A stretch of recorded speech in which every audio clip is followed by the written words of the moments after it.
آپ کا مطلب لیول اس سے بھی زیادہ ہائی ہے، تو ایک اور آپ نے کتاب ریڈ کرنی ہے، وہ بھی تاریخ اسلام ہے، محمد شفیق بھٹی صاحب کی. ٹھیک ہے جی، محمد شفیق بھٹی صاحب کی کتاب ہے، وہ انگلش میں ہے اور وہ بھی ہسٹری آف اسلام ہے، تو وہ آپ ریڈ کریں. ٹھیک ہے، ورنہ اس پیپر کے لیے مطلب یہ جو ایجوکیٹر کا پیپر ہے اس کے لیے آپ لوگوں کے لیے سو انف ہے، 6 سے لے کر 10ویں تک اسلامیات اور صرف اسلامیات الیکٹیو فرسٹ ایئر کی اس کا مطلب تاریخ اسلام والا پورشن. ٹھیک ہو گیا جی.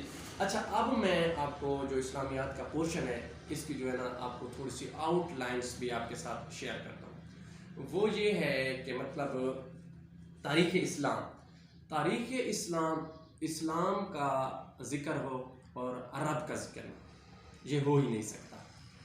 عرب اور اس کی مطلب ایک بالکل کئی مرتبہ آپ پاسٹ پیپر سرچ کر لیجئے گا، کئی مرتبہ یہ مروزی آ چکی ہے کہ انبیاء کی سرزمین کس کو کہتے ہیں؟ پیلسٹائن، فلسطین. تو فلسطین میں مطلب یہ میں آپ کو آؤٹ لائن میں بتا رہا ہوں، باقی آپ نے وہی میں نے آپ کو بکس ریکمنڈ کر دی ہے تو اسی میں سے آپ نے ریڈنگ کر لینی ہے. ایزیلی مطلب 4 سے 5 دن میں آپ لوگوں کا یہ پورشن کور ہو جائے گا. تو عرب، تھوڑی سی عرب کی ہسٹری مطلب آپ وہاں پہ ہے آپ کو ملے گی. تو یہ جو عرب ہے، عرب مطلب اس کا جو پیلسٹائن ہے، فلسطین ہے، اس کو انبیاء کی سرزمین کہتے ہیں. اچھا، تو اسی مطلب پیلسٹائن، یروشلم، مطلب یہ پیلسٹائن کا ایک گاؤں ہے یروشلم، اسی میں حضرت عیسیٰ علیہ السلام کی پیدائش ہوئی تھی. اچھا، دوسرے نمبر پر عرب کا جو وجہ تسمیہ ہے کہ عرب کو عرب کیوں کہتے ہیں، تو اس کے لیے 3 روایات ملتی ہیں. ایک تو ان کی زبان، عربی زبان، کوئی شک نہیں بہت اچھی مطلب اس کا ادب ہے، اس کا بہت اچھا لٹریچر ہے، قرآن پاک اسی زبان میں ہے. تو ایک تو اپنی زبان کی وجہ سے، یعنی عربی زبان کی وجہ سے اس کو عرب کہا جاتا ہے.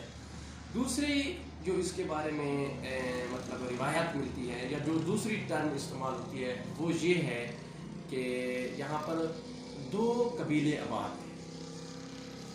اگر آپ عرب کی ہسٹری پڑھیں تو 2 قبیلے آباد تھے. ایک قبیلے کا نام تھا بنو عدنان، یعنی حضرت ابراہیم علیہ السلام کے بیٹے حضرت اسماعیل علیہ السلام کی جو اولاد تھی یہ بنو عدنان کہلاتے. اور دوسرا تھا بنو قحطان. ٹھیک ہو گیا جی، بنو عدنان اور بنو قحطان. تو یہ جو بنو قحطان تھا اس کا ایک، یعنی یہ جو قحطان تھا ان کے بزرگ کا نام تھا اور اس کا ایک بیٹا تھا جس کا نام تھا یورب، اور یورب کی وجہ سے اس کا نام پڑ گیا عرب. ٹھیک ہے، یورپ سے اس کا نام پڑ گیا عرب. یعنی یہ 3 روایات ملتی ہیں عرب کی مطلب وجہ تسمیہ کی. اور باقی اس کی جو مطلب رقبہ ہے وہ تقریباً 12 لاکھ مربع کلومیٹر ہے، اور اس کی جو آبادی ہے وہ ہے 56 ملین. ٹھیک ہے، 56 ملین اس کی آبادی ہے. اور اس کا مطلب جو لوکیشن ہے، مطلب لوکیشن جس کو محل وقوع کہتے ہیں، تو وہ بھی میں آپ کے ساتھ شیئر کر دیتا ہوں. تو اب اس کے مطلب مشرق والی سائڈ پہ خلیج فارس ہے، خلیج فارس، اور اس کی جنوب والی سائڈ پہ عربین اوشن یعنی بحیرہ عرب ہے. ہماری سائڈ پہ بھی جنوب والی سائڈ پہ عربین اوشن ہے. اور اس کی جو مطلب مغرب والی سائڈ پہ ہے وہ ہے بحیرہ قلزم. ٹھیک ہے، اور اس کی شمال والی سائڈ پہ ہے شام، ملک شام. اور عرب کو جزیرہ نما کہتے ہیں، جزیرہ نہیں کہتے، آئی لینڈ اس کو نہیں کہتے، اس کو جزیرہ نما کہتے ہیں. میں آپ کو بتاؤں کہ اس کو جزیرہ نما کیوں کہتے ہیں. اس کو جزیرہ نما اس لیے کہتے ہیں کہ اس کے مطلب مشرق والی سائڈ پہ بھی خلیج فارس ہے یعنی پانی ہے، اور اس کی جنوب والی سائڈ پہ بھی عربین اوشن ہے یعنی سمندر ہے، پانی ہے. اور اس کی مغرب والی سائڈ پہ بھی بحیرہ قلزم ہے. ٹھیک ہے، وہ بھی پانی ہے. اور اس کی جو شمال والی سائڈ پہ ہے وہ ہے ملک شام.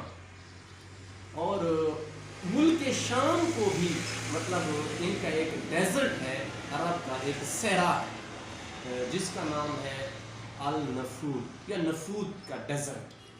النفود یا نفود کا ڈیزرٹ یہ بہت مشہور ڈیزرٹ ہے عرب کا. تو اس صحرا کی وجہ سے مطلب کیونکہ وہ جو صحرا ہے وہ شام کو علیحدہ کر رہا ہے مطلب عرب سے، تو اسی طرح یہ جزیرہ نما ہو جاتا ہے کیونکہ یہ اس سائڈ سے مطلب جو النفود کا ڈیزرٹ ہے یعنی شمال والی سائڈ پہ وہ عرب کو علیحدہ کر رہا ہے، اس سائڈ پہ بحیرہ کلزم ہے مطلب مغرب والی سائڈ پہ، اور جنوب والی سائڈ پہ بحیرہ عرب ہے، عربین اوشن ہے، اور مشرق والی سائڈ پہ خلیج فارس ہے. یہ اس کی مطلب عرب کا جو لوکیشن آف عرب. اس کے بعد اب عرب کا جو مطلب مشہور پہاڑی سلسلہ ہے جبل الصراط یا جبل الصراط، یہ اس کی پروننسیشن ہے، مطلب تھوڑا بہت کمپرومائز کرنا ہے پروننسیشن میں. ادنا سے طالب علم کی حیثیت سے میں یہ چیزیں آپ کے ساتھ شیئر کر رہا ہوں. اور مطلب جبل الصراط یہ عرب کا مشہور پہاڑی سلسلہ ہے. اور یہ جو پہاڑی سلسلہ ہے بحیرہ کلزم یعنی بحیرہ کلزم جو ہے یہ اس کے مطلب مغرب والی سائڈ پہ ہے بحیرہ کلزم، اور بحیرہ کلزم کے ساتھ ایک میدانی علاقہ ہے، ٹھیک ہے، اس کو کہتے ہیں التما. یہ عرب کا مشہور میدانی علاقہ ہے. عرب میں میدان بہت کم ہے لیکن اس لیے اس کا جو یہ ڈیزرٹ ہے یعنی صحرا ہے وہ میں نے آپ کو بتایا ہے النفود. عرب کا مشہور ڈیزرٹ جو ہے وہ النفود ڈیزرٹ ہے جو ملک شام کی سرحد پر ہے. اس کے بعد ہے اس کا مطلب پہاڑی سلسلہ جبل الصراط، یہ اس کا مشہور پہاڑی سلسلہ ہے. ٹھیک ہو گیا جی. اور یعنی یہ یمن سے شروع ہو رہا ہے، آگے حجاز تک مطلب ملک شام تک چلا جاتا ہے، یمن، حجاز اور آگے یہ ملک شام تک یہی پہاڑی سلسلہ جبل الصراط جا رہا ہے.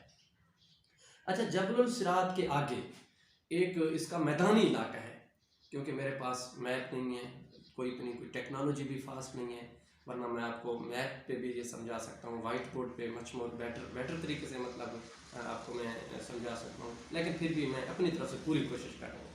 تو اس سائڈ پہ ہے جبل الصراط. جبل الصراط کے آگے ہے اس کا 40 میل چوڑا میدانی علاقہ جس کا نام ہے التما. اس کے بعد آگے ہے بحیرہ کلزم. ٹھیک ہو گیا جی.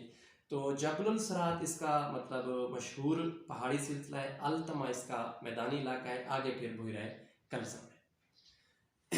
اس کے بعد مطلب یہ اس کا مطلب مشہور چیزوں کی ڈیزرٹ ہو گیا، اس کا پہاڑی سلسلہ ہو گیا، اور اس کا جو میدانی علاقہ ہے وہ ہو گیا. اب جو ہے عرب میں مطلب یہ جو اس کے یمن اور حجاز ہے، یمن اور حجاز یہی ہے جس میں مکہ مدینہ ہے، یہ صوبے ہیں. اس وقت یہ 8 صوبوں میں ڈیوائڈ تھا. حضرت عمر کے دور میں پھر یہ 14 ہو گئے تھے، اس وقت یہ 8 صوبوں میں ڈیوائڈ تھا. تو یمن اور حجاز، یمن اس لیے فیمس ہے کیونکہ یہ مطلب سرسبز علاقہ تھا. عرب کا سرسبز فرٹیلائزر علاقہ تھا وہ یمن ہی تھا. تو اس کے بعد حجاز کیوں فیمس ہے؟ حجاز اس لیے کہ اس میں مکہ مدینہ یہ مطلب مقدس مقامات آتے ہیں.